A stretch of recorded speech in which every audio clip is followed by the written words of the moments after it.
To begin and set up screen recording in Realme 16 Pro 5G, first of all you will need to open settings on your device. Next step is to scroll all the way down and click on accessibility and convenience. Then we can navigate down to the screen recording and inside find all of the options for the setup. So we can enable or disable record system sounds and microphone sounds. With that we can also change our picture settings, that is the resolution right here.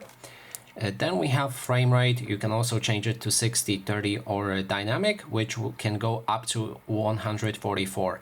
Then there's the privacy protection that you can enable or disable. Indicator location for floating windows you can enable or disable. Allow live alerts. That means you'll get notifications. Then there's the record front camera video. If you activate this, it will also record a footage of your front camera. Then there's auto pause. Recording pauses when the screen is turned off and resumes when it's turned back on. It will end 6 minutes after the screen is turned off. So you will have 6 minutes after locking to basically unlock your phone and then resume recording. You can enable or disable show screen touches. That way, if you record your video of screen recording, you'll be able to see where you exactly tapped. Then there's video coding format. You can switch to H265 for smaller video sizes, or you can go for H264 for better quality.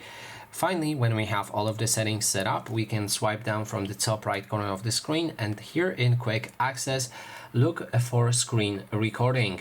So if I move to the right, I should be able to find it right here. I can click on it, allow all of the permission, and also just those two settings and start recording.